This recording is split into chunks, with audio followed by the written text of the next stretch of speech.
Hello everyone, स्वागत है आप सभी का हमारे यूट्यूब चैनल में। तो पिछले वीडियो में हमने आप सभी को कुछ विशेष प्रकार के कोणों का त्रिकोणमितीय अनुपात समझाया था। इस वीडियो में हम आज आप सभी को त्रिकोणमितीय अनुपातों में पारस्परिक क्या संबंध होते हैं, यानी साइन थीटा कास थीटा में क्या संबंध होता है, टेन थीटा कॉट थीटा में क्या संबंध होता है, sine theta tan theta cot theta में क्या संबंध होता है, इसके बारे में यहाँ हम सिखाएंगे। तो हमने बताया कि त्रिकोणमितीय अनुपात ये समकोण त्रिभुज से संबंधित होता है। यहाँ पर ए बी सी एक समकोण त्रिभुज है, ये देख रहे हैं हम। ए बी सी एक समकोण त्रिभुज है जिसमें कोण ए समकोण है और कोण बी यहाँ पर थीटा है। अब इसमें देख रहे हैं हम, तो ये हमारा बी सी ये कर्ण होगा, ये बी सी हमारा कर्ण है और ए बी ये हमारा आधार है। आधार इसको बेस कहते हैं, कर्ण को हाइपोटेन्यूज कहते हैं और ये हमारा लंब है। तो अब पाइथागोरस प्रमेय अगर इसमें अप्लाई कर दें हम, यहाँ पर ये हमारा ट्रायंगल जो है ए बी सी परपेंडिकुलर, यानी ये राइट एंगल का निशान है। ट्रायंगल ए बी सी ये राइट एंगल ट्रायंगल है। अब इसमें पाइथागोरस प्रमेय अगर लगाएंगे हम, तो ए बी स्क्वायर और प्लस बी सी स्क्वायर यानी लंब का वर्ग धन आधार का वर्ग बराबर होता है कर्ण का वर्ग। कर्ण हमारा बीसी है, बीसी का स्क्वायर यानी लंब का वर्ग और आधार का वर्ग ये बराबर कर्ण के वर्ग। अब हम इसमें अगर दोनों पक्षों में बीसी स्क्वायर से भाग दे देते हैं, सभी में आइए भाग दे देते हैं हम यहाँ बीसी स्क्वायर और बीसी स्क्वायर यहाँ पर, और यहाँ पर भी हम बीसी स्क्वायर से भाग दे देते हैं। तो यहाँ इसको इस तरीके से भी लिख सकते हैं हम कि ए बी बटे बी सी, ए बी बटे बी सी इसका होल स्क्वायर कर दें अगर हम, धन यहाँ पर हम लिख सकते हैं ए सी बटे बी सी इसका होल स्क्वायर कर देते हैं और बराबर यहाँ पर हमारा दोनों कट जाएंगे, यहाँ पर एक आ जाएगा। अब हमने बताया था कि अगर एक इससे याद रहेगा हमारा के ए इस तरीके से, तो ए बी बटे बी सी, ए बी हमारा ये आधार है और बीसी हमारा कर्ण है, यानी आधार बटे कर्ण ये कास थीटा के बराबर हो जाएगा। कास थीटा यहाँ हम लिख सकते हैं, कास थीटा का होल स्क्वायर ये हो जाएगा। ए बी बटे बी सी आधार बटे कर्ण, यहाँ पर ये कास हो जाएगा, और ए सी बटे बी सी यानी ये लंब बटे कर्ण। लंब बटे कर्ण हमने बताया ये पहला वाला साइन होता है, दूसरा वाला कास होता है, ये तीसरा वाला टेन होता है। अब इसी को उलट देते हैं, आधार बटे लंब ये काट हो जाता है और ये हमारा शेक हो जाता है, कर्ण बटे लंब ये कॉसेक हो जाता है। तो इस फार्मूले से हम बहुत ही आसानी से उन त्रिकोणमितीय अनुपातों को, भुजाओं और कोणों में जो संबंध होता है, आसानी से याद कर सकते हैं। अब यहाँ पर हम इसको हम साइन थीटा लिख सकते हैं, साइन थीटा का होल स्क्वायर लिख सकते हैं और बराबर एक। तो अब ये आगे हम इसको लिख सकते हैं साइन स्क्वायर थीटा, इसको इधर कर लेते हैं हम, sine square theta plus cos square theta, cos square theta बराबर एक। यही हमारी पहली आइडेंटिटी, यानी साइन थीटा और कास थीटा में ये संबंध होता है। तो अब इसको हम साइन स्क्वायर थीटा का मान निकालना हो तो इसको 1 माइनस कास स्क्वायर थीटा लिख सकते हैं, या कास स्क्वायर थीटा का मान इसको पक्षांतर कर लेंगे तो हो जाएगा 1 माइनस साइन स्क्वायर थीटा। तो ये हमारी पहली आइडेंटिटी हो गई, ये फर्स्ट आइडेंटिटी। अब आइए दूसरा देखते हैं। तो ए बी स्क्वायर, यहाँ पर ए बी स्क्वायर, अब हम इसको पक्षांतर कर लेंगे, बी सी स्क्वायर माइनस ए सी स्क्वायर हो जाएगा, बी सी स्क्वायर माइनस ए सी स्क्वायर, ए सी स्क्वायर यानी आधार का वर्ग बराबर कर्ण का वर्ग ऋण लंब का वर्ग। अब हम इसमें फिर हम इसमें अगर ए बी से भाग दे देते हैं, ए बी से सब में भाग दे रहे हैं हम बारी बारी से। पहले वाले में हमने बी सी से भाग दिया, अब हम ए बी से भाग देंगे, ए बी स्क्वायर से भाग दे रहे हैं हम सब में ए बी स्क्वायर, और इसमें भी हम ए बी स्क्वायर से भाग दे देंगे। तो अब यहाँ देख रहे हैं ए बी बटे ए बी ये कैंसिल हो जाएगा, तो ये हमारा एक आ जाएगा और बराबर बी सी बटे ए बी।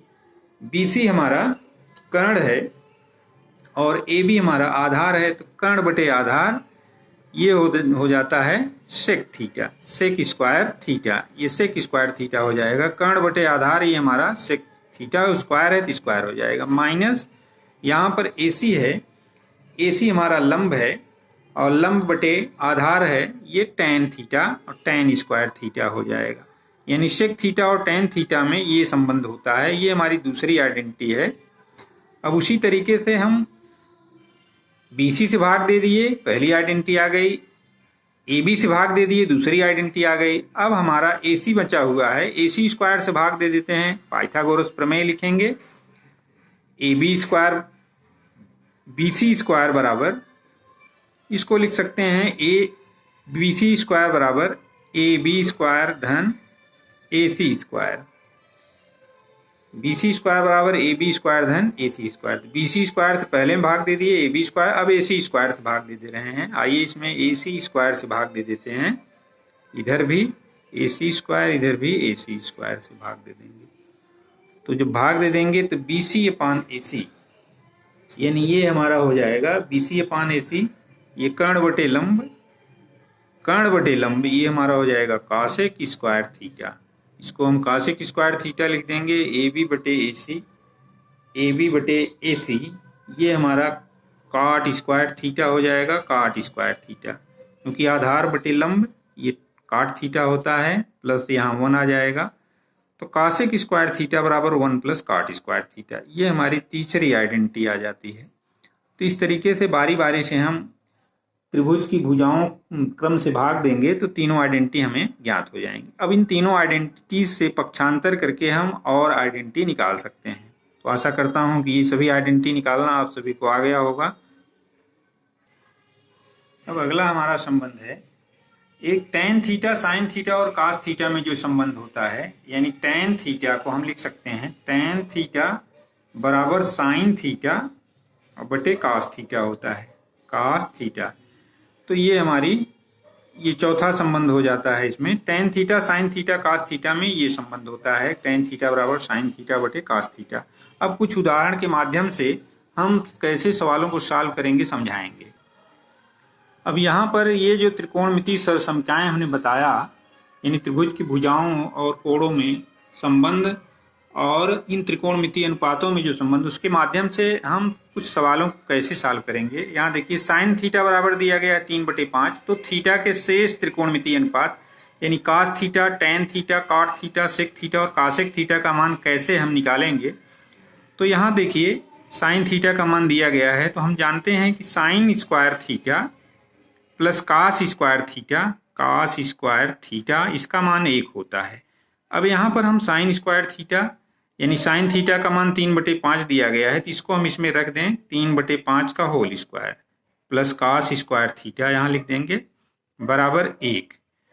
अब यहाँ पर हम cos स्क्वायर थीटा का मान निकाल लेंगे। cos स्क्वायर थीटा 1 माइनस, ये देखिए इधर जोड़ा गया है तो उधर जाएगा घट जाएगा, तो इसका स्क्वायर है 3 तिहाई 9, 5 पचे 25, यहाँ 9/25 यहाँ हो जाएगा 9/25। अब इसको जब सॉल्व करेंगे तो ये हमारा 16/25 आ जाएगा।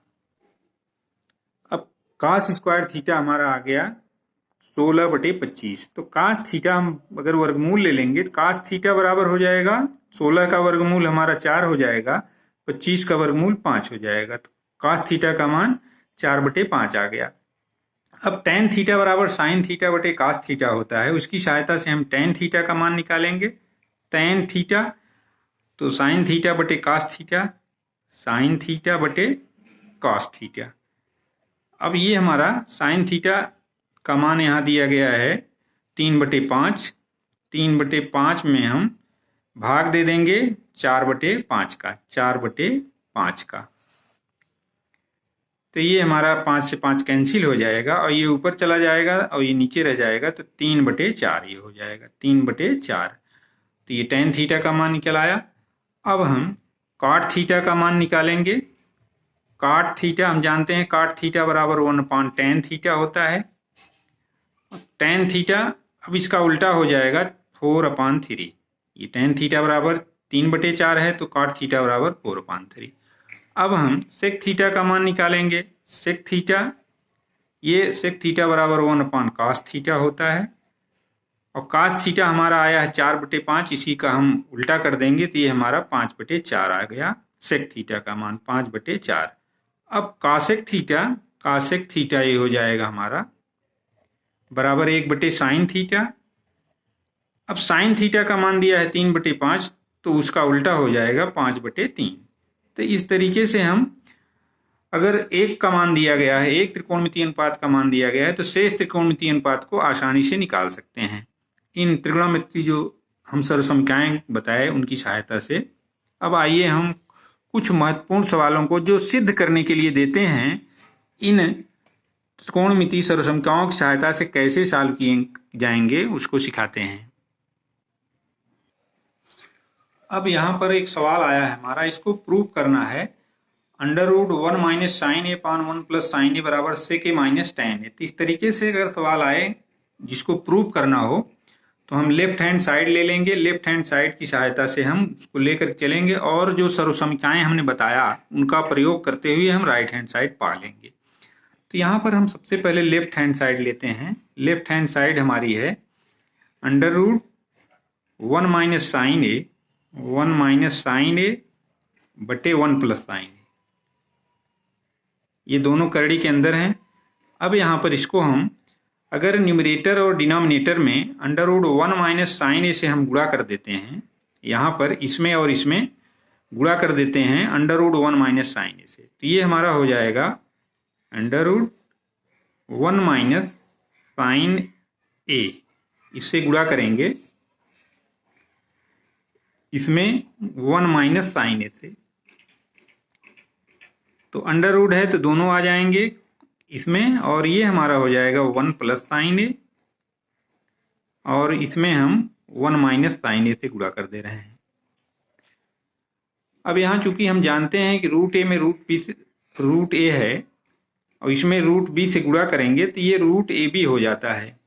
यहाँ √a में √b से गुणा करेंगे तो √ab, ये अंदर। उसी तरीके से हमने इसमें √1 - sin a से गुणा किया तो दोनों एक साथ आ गए।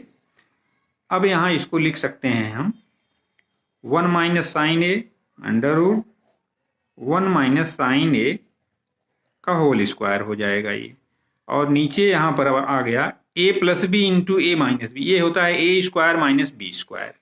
अब यहाँ हम लिख देंगे 1 - sin स्क्वायर a, 1 का वर्ग 1 और sin स्क्वायर a हो जाएगा ये।